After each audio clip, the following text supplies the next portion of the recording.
예수 믿는 사람들에게 있어서 하나님은 어떤 분인가?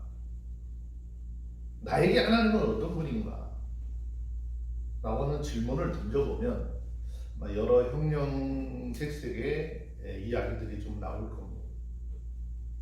어떤 분들은 자기가 기도하면 하나님께서 자기에게 꼼짝 못한다, 그런 사람들도 있죠. 그리고 자기가 기도하면 하나님은 반드시 응답해 주신다 라고 하는 사람들도 있습니다. 근데 이것은 하나님을 잘 몰라서 하는 이야기들입니다. 하나님은 우리 인생들의 삶에 있어서, 내 삶에 있어서 하나님은 어떤 분이냐? 그 하나님은 우리 삶에 있어서, 내 삶에 있어서 절대 주권자이시다 라고 하는 것을 잊어버려서는 안 되는 것입니다. 오늘 본문 3장 9절 말씀에 보면 일하는 자가 그 수고로 말미암아 무슨 이익이 있으랴 라고 했습니다. 이 말씀은 세상의 모든 일들이 하나님이 정하신 그 섭리 안에서 되어지는 것이기 때문에 우리가 아무리 목적을 세우고 그것을 이루기 위해서 계획을 한다 할지라도 그 결국은 허무하고 무익한 결과를 가져오게 될 것이다 라는 것입니다. 이 말씀은 모든 것이 하나님이 정해진 때에 따라서 이루어지는 것인데, 인간들이 자신의 목적을 빨리 성취하고 뭔가 목적을 빨리 이루기 위해서 수단과 방법을 가리지 않고 열망을 해와 노력을 했지만 그 결과는 뻔한 것이다 라는 것입니다. 하나님이 정하신 때가 돼야 이루어지는 것인데, 하나님의 때를 무시하고 자신의 생각과 자신의 계획으로 그렇게 열심히 그것을 이루고자 한들 그 삶에 무슨 유익이 있겠느냐라는 것이죠. 그러면서 솔로몬은 결론을 내리기를, 전도서 3장 10절 말씀해 보니까 하나님이 인생들에게 노고를 주사 애쓰게 하신 것을 내가 보았노라 했습니다. 자, 그럼에도 불구하고 우리 인생들은 어쩔 수 없이 태어나면서부터 늙어 죽을 때까지 우리 삶을 위해서 힘쓰고 애쓰고 노력하며 살아가도록 되어 있다라는 이야기입니다. 그 이유는 하나님께서 인생들에게 노고를 주셨기 때문이다. 즉 일하는 수고를 주셨기 때문이다 라고 하는 것이죠. 그러면 언제부터 인생들이 이렇게 하나님 앞에 수고를 하지 않으면 살아갈 수가 없게 되었을까? 그 삶의 시작은 창세기를 통해서 그 근원을 찾을 수 있습니다. 창세기 2장 15절 16절 말씀해 보시면 여호와 하나님이 그 사람을 이끌어 에덴 동산에 두사 그것을 다스리게 하시고 또 지키게 하셨고, 여호와 하나님이 그 사람에게 명하여 가라사대 동산 각종 나무의 실과는 내가 임으로 먹어도 좋다라고 했어요. 그런데 사단의 유혹을 받아서 정말 하나님께서 그 맛이 선악을 알게 하는 나무의 실과를 따먹게 되는 것이죠. 창세기 17장 18절 말씀을 보면 아담에게 이르시되 내가 내 아내의 말을 듣고 내가 너더러 먹지 말라 한 나무 실과를 먹었은지 땅이 너로 인하여 저주를 받고 너는 종신토록 수고하여야 그 소산을 먹으리라. 땅이 내게 가시덤불과 엉겅퀴를 낼 것이라. 너의 먹을 것은 밭의 채소인지 내가 얼굴에 땀을 흘려야 식물을 먹고 필경은 흙으로 돌아가니 그 속에서 내가 취함을 입었습니다. 너는 흙이니 흙으로 돌아갈 것이라 그랬습니다. 아담과 하와가 하나님의 말씀에 불순종하고 선악을 알게 하는 나무의 실과를 따먹었을 때 그 이후부터 인생들은 어쩔 수 없이 평생토록 일하는 수고를 하면서 먹고 살기 위해서 애쓰도록 하나님께서 허락을 하셨습니다. 자, 전도서 3장 11절 말씀에 보면 하나님이 모든 것을 지으시되 때를 따라 아름답게 하셨고 또 사람에게 영혼을 사모하는 마음을 주셨느니라. 그러나 하나님이 하시는 일의 시종을 사람으로 청량할 수 없게 하셨다 그랬습니다. 먼저 하나님께서 모든 것을 지으시되 때를 따라 아름답게 하셨다 그랬습니다. 이 말은 모든 일들을 사람의 뜻과 사람의 계획 가운데 이루는 것이 아니라 하나님의 뜻과 하나님의 섭리하신 대로 이루어질 때 아름답고 흠이 없게 된다라는 말씀입니다. 또 사람에게 영혼을 사모하는 마음을 주셨지만 하나님이 하시는 일의 시종을 사람으로 측량할 수 없게 하셨도다라고 했습니다. 자, 이 말은 창세기 1장 27절에 보면 하나님께서 인간을 창조하실 때 다른 피조물들과는 달리 하나님의 형상대로 창조하시고 하나님과 더불어 영원한 교제를 나눌 수 있는 길을 열어놓으셨습니다. 그런데 인간은 하나님의 뜻에 대해서 온전히 알 수 없다라는 것이죠. 요즘에 많은 사람들이 뭐 성경 읽기 부흥도 일어나고 성경을 많이 또 읽는 분들도 있습니다.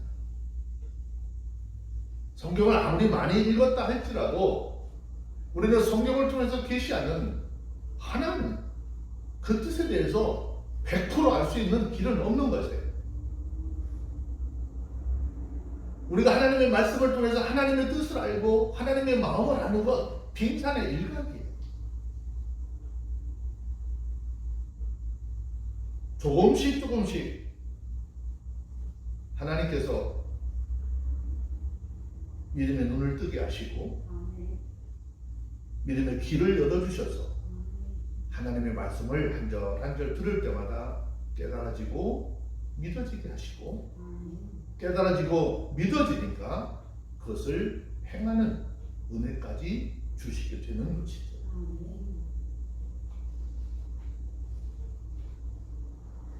성경을 보면 고난을 받은 사람의 대명사로 꼭 등장하는 사람이 욥이 있죠.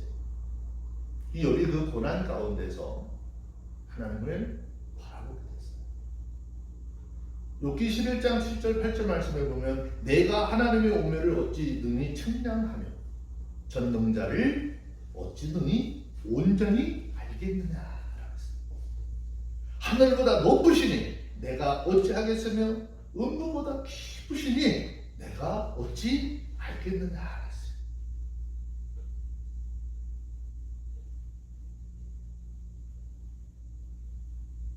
더구나 인간들은 아담 이후 타락한 그 마음과 생각이 부패해져서 하는 일마다 오히려 하나님의 뜻을 대적하는 대적자의 방향으로 삶을 살아가고 있습니다.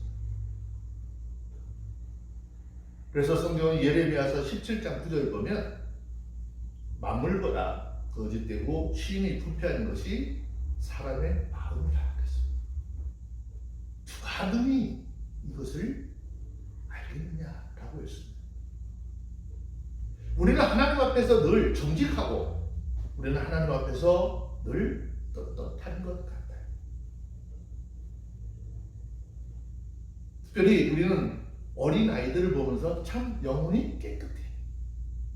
영혼이 참 맑아.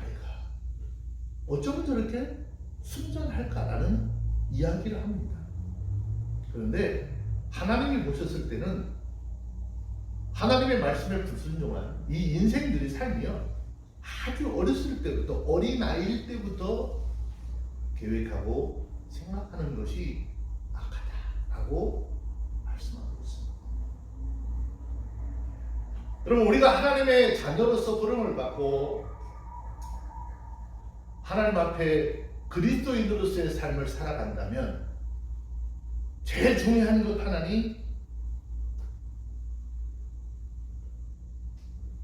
우리는 늘 하나님 앞에 감사해야 하고 우리는 하나님의 이름을 영화롭게 해야 합니다. 그런데 로마서 1장 21절 말씀에 보면 하나님을 알 때 하나님으로 영화롭게도 아니하며 감사치도 아니하고 오히려 그 생각이 허망하여졌어. 미련한 마음이 어두워졌다라고 했습니다.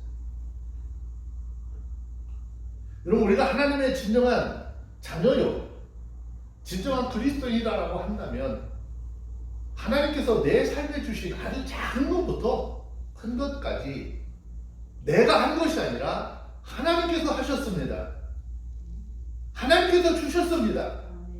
그래서 그 하나님 앞에 감사하고 그것을 누리게 하는, 하나님께 영화롭게 하는 그런 마음이 우리 가운데 있어져야 하는 거예요.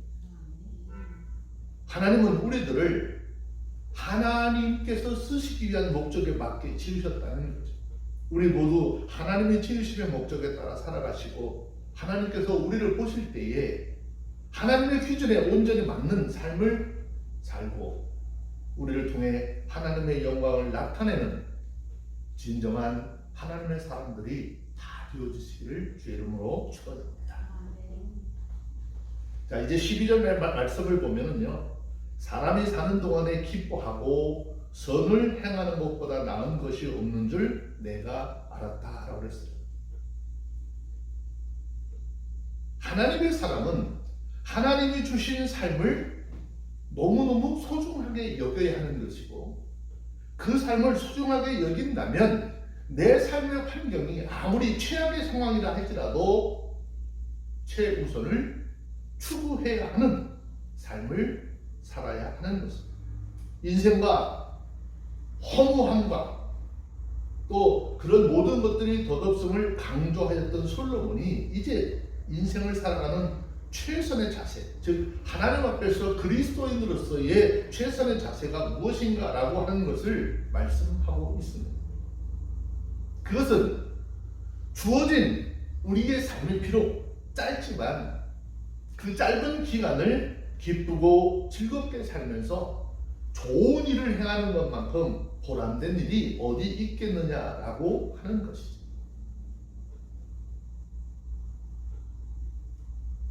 하나님께서 내게 주신 것으로 인해서 만족하지 못하고 굳이 조금 더 가지고 조금 더 높아지려고 아둥바둥하면서 살고 그것이 이루어지지 않을 때 한숨과 고통과 근심으로 살아가는 것, 그 모든 것은 사람의 죽음이라고 하는 문 앞에서 얼마나 의미가 없고 가치가 없는 일이냐라고 말씀을 하고 있습니다.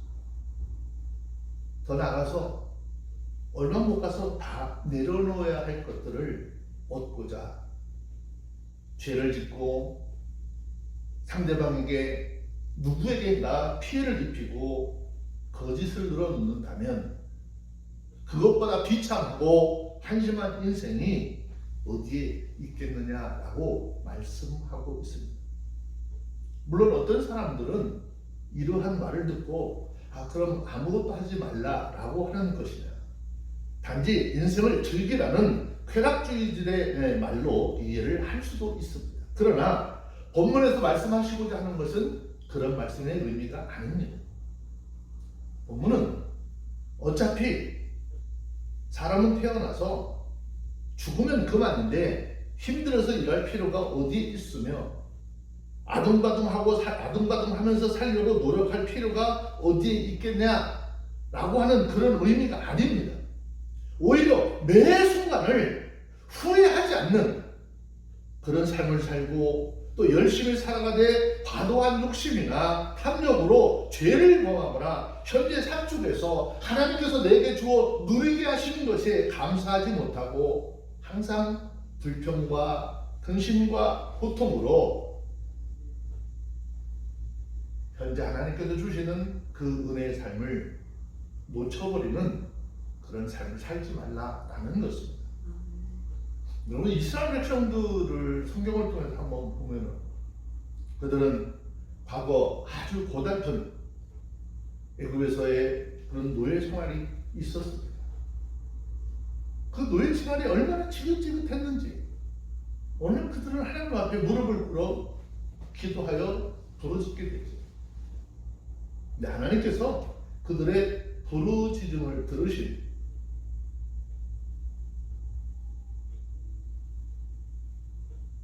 그리고 그들과 약속했었던 그 조상들과 약속했었던 그 일들을 이루시기 위해서 애굽에서 그들을 이끌어내시죠. 자, 그런데 막상 자유인으로 광야 생활을 시작한 그들은 얼마 못 가서 아주 비참한 삶의 현실에 부닥뜨리게 됩니다. 과거 애굽에서 종되었던 시절을 회상하고 그들은 불평불만을 늘어놓기 시작합니다. 심지어는 있지도 않은 상상을 해가면서 과거의 기억을 미화시키고 현재의 삶을 비참함으로 부각시키기까지 하는 것이 이스라엘 백성들의 삶이었습니다. 그뿐이 아닙니다. 가나안 땅에 이르러서는 가나안 땅에 거주하는 원주민들을 보고 그들이 얼마나 큰지 그들의 장대함을 인하여서 자기들을 마치 비하하기를 메뚜기떼로 비하하고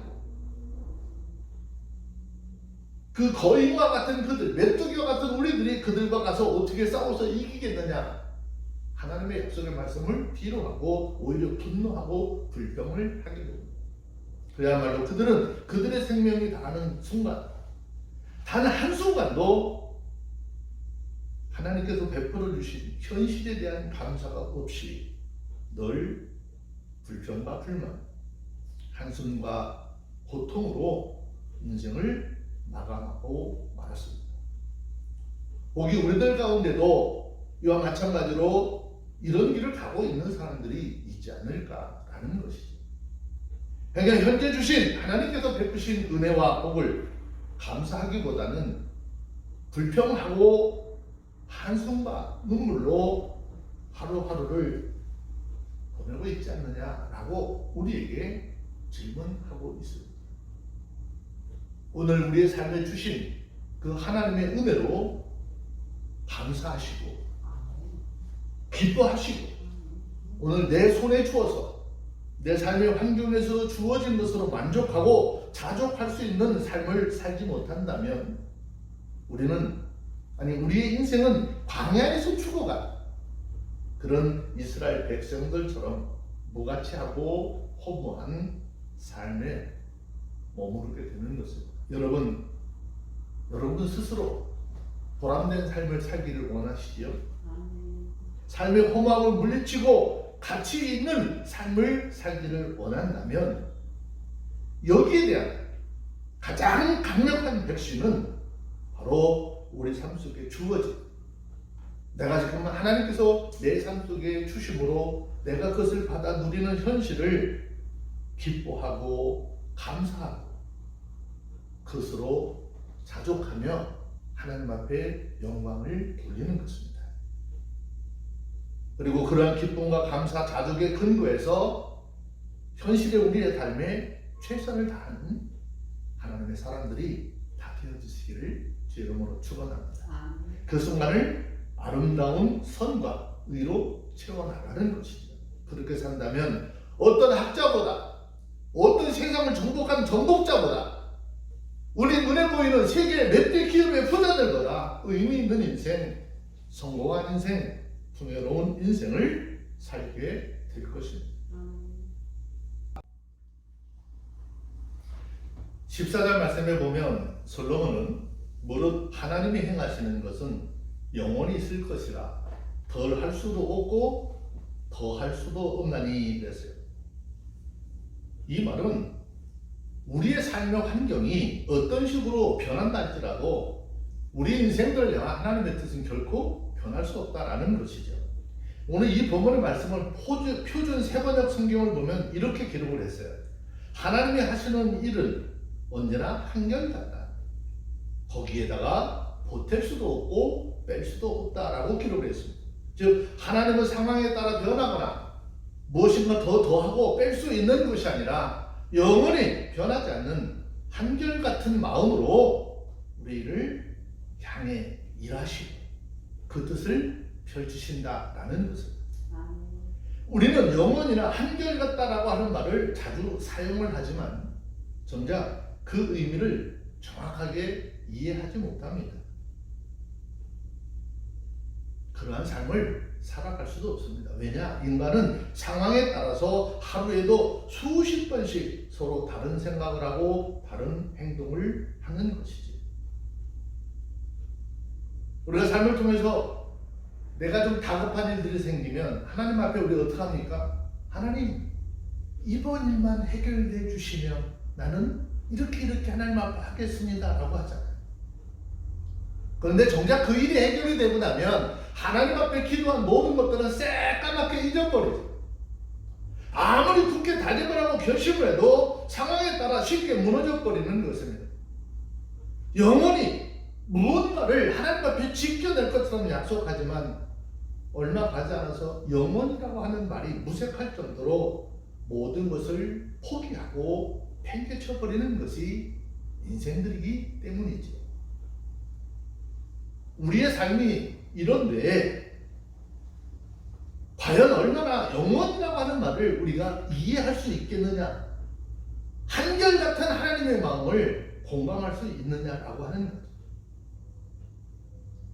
그러다 보니 우리는 하나님을 향해서 잘못된 태도를 보일 때가 참 많습니다. 즉 시대가 변하고 형편이 변했다라고 하는 이유로 하나님을 향해 그분이 영원하신 섭리와 속성을 돌이켜줄 것을 요구하게 되는 것이죠. 자신의 논리와 자신의 고집을 내세워서 하나님께서 자기 자신의 요구를 들어주실 것을 구하고 혈기를 부리고 원망을 하고 심지어 하나님 앞에 협박하기도 합니다.